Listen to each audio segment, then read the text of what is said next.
నేను మీ రాఘవరావునండి.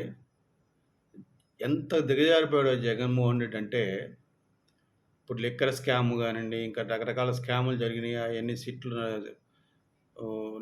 విచారణ చేస్తున్నాయి. ఆ కోర్టులకెళ్తున్నారు. అరెస్ట్ చేస్తున్నారు. ఆ ముడుపులన్నీ జగన్‌మోహన్ రెడ్డికి అందినయి అని అంటున్నాడండి చంద్రబాబు నాయుడు. ఆయన ఏమంటాడంటే, స్కాముల ద్వారా డబ్బులు ముడుతున్నాయని చంద్రబాబు అంటున్నాడు. సరే, ఆ డబ్బులు మూటలు ఎక్కడున్నాయో చెప్తే సంతోషిస్తానని జగన్‌మోహన్ రెడ్డి అంటున్నాడండి. ఆ మూటలు ఎక్కడున్నాయో చెప్తే సంతోషిస్తాడట. దాని అర్థం ఏంటండి? ఈయన చేసిన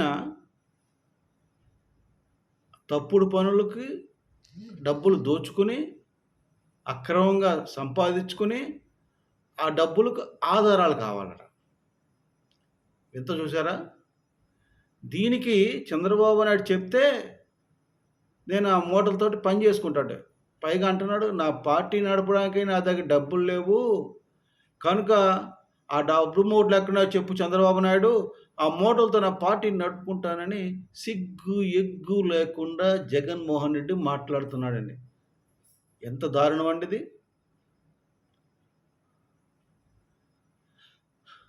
ఇది ప్రజలేమనుకుంటున్నారు? జగన్‌మోహన్ రెడ్డి ఇను.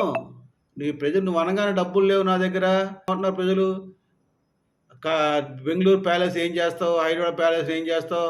భారతీయ సిమెంట్‌ని ఏం చేస్తావు? ఇడుపులపాయ భూముల్ని ఏం చేస్తావు? ఆ! సరస్వతి భూములు ఏం చేస్తావు? ఈ ఆస్తులన్నీ ఉన్నాయి గదా! ఆల్రెడీ ఈడీ, సీబీఐ వాళ్ళు అటాచ్ చేశారు గదా! దగ్గర దగ్గర 7,000, 8,000 కోట్ల ఆస్తులు. సాక్షి పేపర్‌ని ఏం చేస్తావు? సాక్షిని ఏం చేస్తావు అని ఇయన్నీ నీ ఆస్తులు కాదా? అని ప్రజలు అనుకుంటున్నారు జగన్ రెడ్డి. హే! నీ దొంగతనం, నీ బేలతనం బయట పడుతున్నాయి ఇక్కడ. నువ్వు అనుకుంటే అయిపోతుందా? ఒకసారి ఆలోచించు. కష్టపడకుండా పుక్కటిగా డబ్బులు సంపాదిచ్చేసి, ప్రజల సొమ్ము దోచేసి, పిచ్చి పిచ్చిగా మాట్లాడుతున్నావు.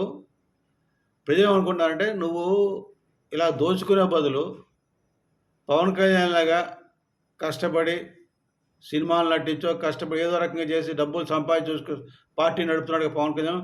అలాగే నువ్వు కూడా నడపొచ్చు కదా అంటున్నారు. సొంత సంపాదనతో నడపొచ్చు కదా! ఈ ఈ దోచుకున్న డబ్బులతో పార్టీ నడుపుతుంటే సిగ్గు లేకుండా అని ప్రజలు అనుకుంటున్నారు. జగన్ తెలుసుకో. అలాగే ఈ జగన్‌కు సిగ్గు, శరం కూడా లేవని మరో వర్గం ప్రజలు అనుకుంటున్నారు.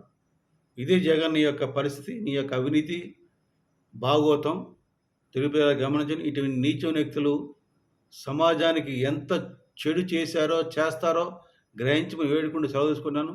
జై జనసేన, జై హింద్.